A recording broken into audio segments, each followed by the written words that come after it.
எந்த இடத்தில் நீங்க சரியா இருந்திருக்கீங்க? எந்த இடத்துல? எது சொல்லுங்க. இப்ப சமூக நீதி, சமூக நீதி, ஒரு சமூக நீதினா என்னது?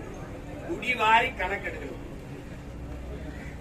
எல்லாருக்கும் எல்லாம்னா என்ன? எப்படி எப்படி கொடுப்பீங்க தம்பி? எல்லாருக்கும் எல்லாம்னா எப்படி கொடுப்பீங்க?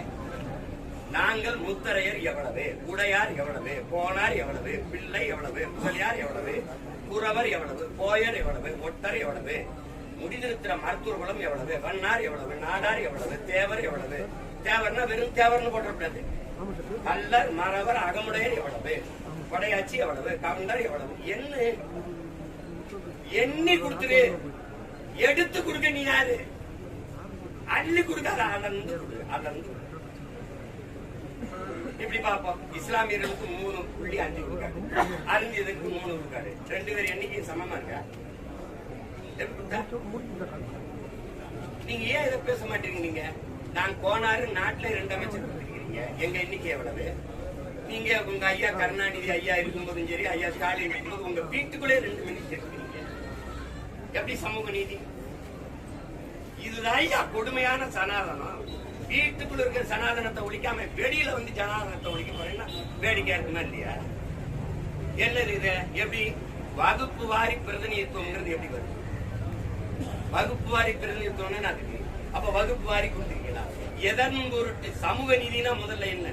எதன் பொருட்டு கல்வி, வேலை வாய்ப்பு, அரசியல் அதிகாரம் எனக்கு மறுக்கப்பட்டதோ அதன் பொருட்டே வகுத்து பிரித்து தான். இதுதான் இடஒதுக்கீடு. இடஒதுக்கீடு கிடையாது, இடப்பகிர்வு, பங்கீடு தான சமூக நீதி. அப்ப இந்த சமூக நீதி எதுக்கு?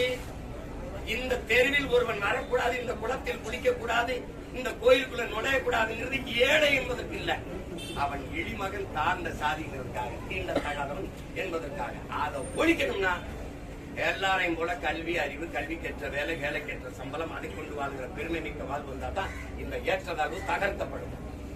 அப்படிதானே? அப்ப அது இருக்கா? ஏன் சாதி வாரி கணக்கெடுக்க முடியல? ஏன் முடியல? பீகார் எடுத்து வழக்காயிடுச்சு. அந்த நிலைமை தமிழ்நாட்டில் இருக்கா? எங்க தாத்தன் ஆனமுத்து போய் போராடி மண்டல்னு ஒரு குழுவை கமிஷனை உருவாக்கி 69 விழுக்காடு இடஒதுக்கீடு பெற்றுக் கொடுத்தான். இல்லைன்னு எவனாவது மறுக்க முடியுமா? அந்த இடஒதுக்கீட்டை அன்றைக்கு முதலமைச்சரா இருக்கிற அம்மா ஜெயலலிதா ஒரு சட்டம் இயற்றி சட்ட பாதுகாப்பை கொடுத்து, நீங்க திராவிடம்னு பேசலைன்னா ஆரியத்துக்கு துணை பேரும் ஆரிய உள்ள வந்து பேசுற பெருமக்களே, அன்னைக்கு அந்த சமூக நீதி, அந்த பெற்றுக் கொடுத்த இடஒதுக்கீடு பாதுகாத்த சட்டப்பேரவை கொடுத்தது அம்மையார்.